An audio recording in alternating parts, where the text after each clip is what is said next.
vicious right hand.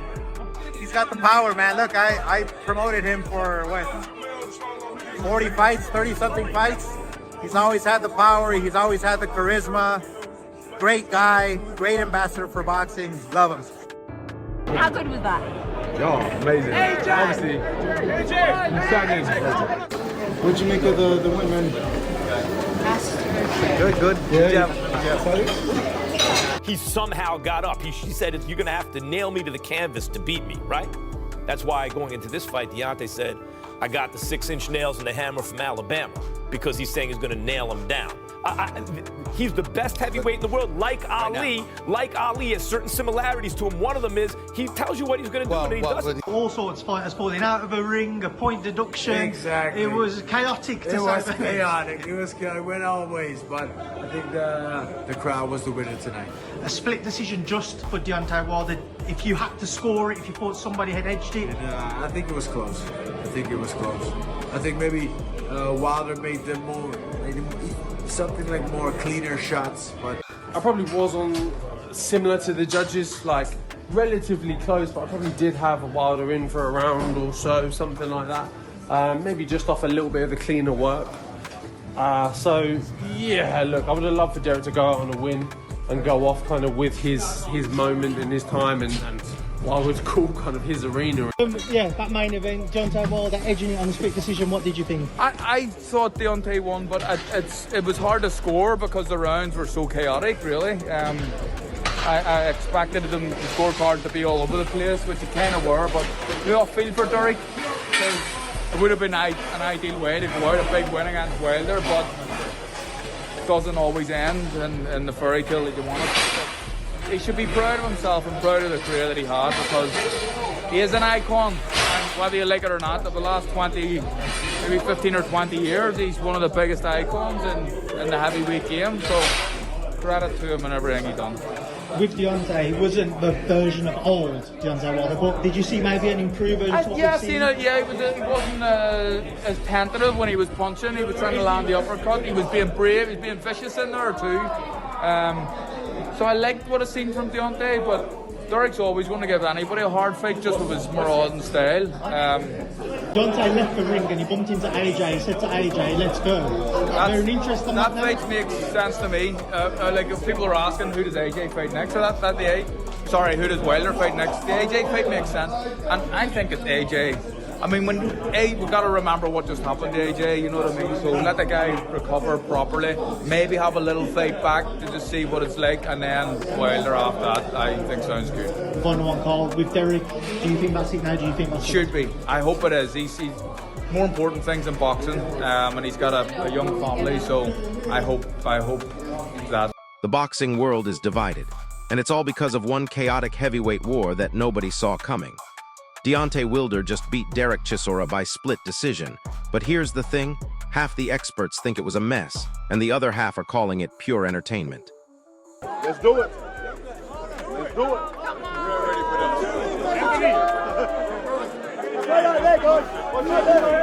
this. Fabio Wardley summed it up perfectly. He called several rounds wild and messy, but still agreed with the scorecards. That tells you everything about this fight. It was chaos, but somehow Wilder did just enough to edge it. The question is, was that enough to prove he's back? Crazy. I mean, you're looking at, if the ref was fair, you're looking at a third round stoppage. It's so many things went on. I got hit in the back of the head like at least 10 to 12 different times. And then when I finally want to retaliate and hit back, you point fingers at me, Deontay, I'm like, man, this man keep hitting me in the back of the head. I'm getting dizzy at times, but I'm bouncing back. You know how many fighters got hit in the head and don't wake up tomorrow?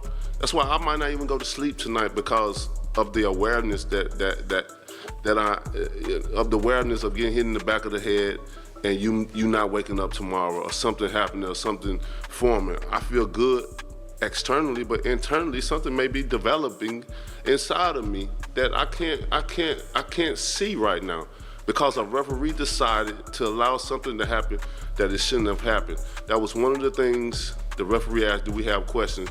And Shelley brought it to his attention. It was one of the things we warned him to not do. It's allow him to hit me in the back of the head. And then it's supposed to have been a disqualification because his team ran up in the ring. I mean, damn, I'm fighting Derek and the referee. I'm like, it's crazy.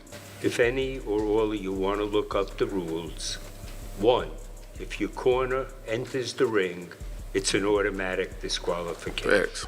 Number 2, if you're pushed, knocked out of the ring, you have 20 seconds to get in. You are not allowed to be helped by your corner.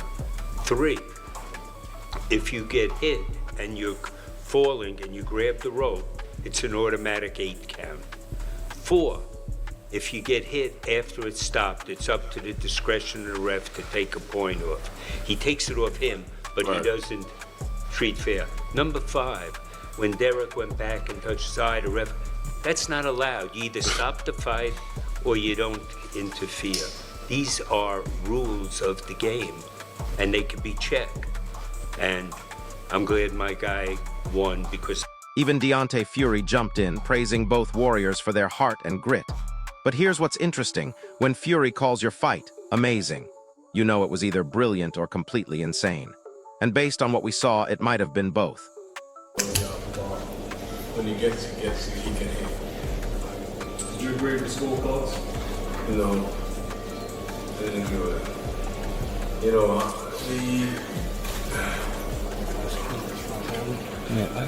the ropes were very loose. I went on the ropes, fell to me, pushed me to the ropes, they break, and it already broke. I went through the ropes, they started counting. The second time, I took a point, and it still counted me out, but I don't understand why. Listen, it is what it is. Derek, do you think that you should have won the fight? Yeah. The last one, I won the last one. I don't know you guys scored. But you scored fights a lot. Tell me. To be honest with you, I didn't score this one because I didn't think we were going to see the end of the talk. I didn't even bother. Carl Frampton couldn't even score half the rounds. He said the lack of clean action made judging nearly impossible. Think about that. A former world champion couldn't figure out who was winning. That's not great technique. That's survival mode for 12 straight rounds. And look, the men have fought everybody. As a fighter, you can only wish to fight as many credible fighters as he have done. So why not be able to retire at this point in time? You know, even in the ring, I was thinking about his retirement. It was time that my team say, all right, this is time to push forward, put a little bit more pressure. But I held back a couple of times because when I cut his eye open, I started thinking about him being with his children. When I saw veins coming out of his temple, I started thinking about, you know, this is a dangerous sport. I felt a little sympathy for him. I even was talking to Derek, I was like, Derek, come on, bro, we need to stop this, man. We need to stop this. You know, he didn't say nothing, then I started saying it again. Come on, Derek. Then he said, you hit like a bitch. So. There is a point in the fight, and I'm seeing clips. Did you say to him, I love you? But here's where it gets really interesting. Frampton immediately started talking about what's next, Anthony Joshua versus Deontay Wilder. He called it a fight that still makes huge sense despite the risks. Translation: the boxing world is already moving past this performance.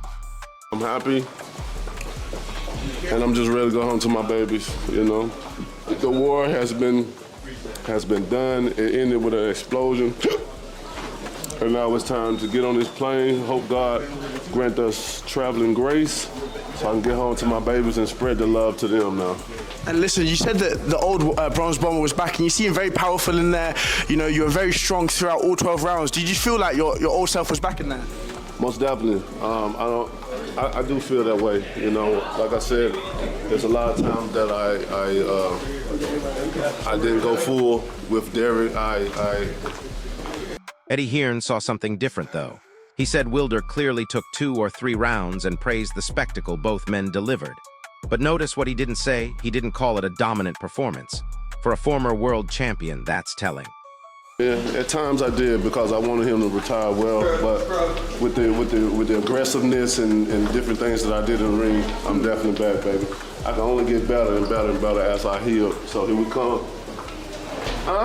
And last thing, Anthony Joshua, he gave you a bit of a bad look after you said, let's get it on. What's the situation with AJ at the minute? I don't know, he got a problem. He got a problem with himself. I think he's trying to convince himself, you know, to try to to build the nerves to fight me. That's all I can think of. You know, that's the only thing I think of. I'm love. The real drama started after the final bell. Wilder walked straight up to Anthony Joshua ringside and called him out directly. No pleasantries, no respect, just let's do it, and accusations that AJ has been avoiding the fight. That's confidence or desperation, and I'm not sure which. Here's the brutal truth nobody's talking about. Wade Plemons tweeted this was one of the most bizarre, sloppy, and chaotic fights he's ever seen. When boxing insiders are calling your win bizarre, that's not the comeback story you wanted to write. Derek Chisora wasn't having any of the decision either. He argued the judges unfairly penalized him for situations involving the ropes, claiming Wilder fell into him, but he still got counted against. When you're arguing about rope work instead of clean punches, the fight probably wasn't as clear as the scorecards suggested. The referee took heat from everyone, including Wilder himself. The former champion said the official should never ref again because of inconsistent calls that ruined the fight's flow. When the winner is criticizing the refereeing, you know the whole thing was a circus. But here's what really got me. After all that chaos, Wilder showed genuine emotion talking about Chisora. He called him a warrior, his brother, and admitted he stopped trying to finish him because he wanted Derek to live for his kids. That's respect forged through violence. Now Wilder's doubled down on chasing Anthony Joshua, saying he can knock him out when they meet. His camp has pushed this fight for years, but here's the question. After a performance like this, does AJ even need to take that risk? The boxing world is watching, and Wilder's window might be closing faster than anyone wants to admit. So here's my question for you, drop it in the comments. Should Deontay Wilder chase the Anthony Joshua fight next, or does he need a tune-up after that chaotic performance? If this breakdown helped you understand what's really happening in the heavyweight division, smash that like button, subscribe for more boxing breakdowns, and hit the bell because this division is about to get even crazier.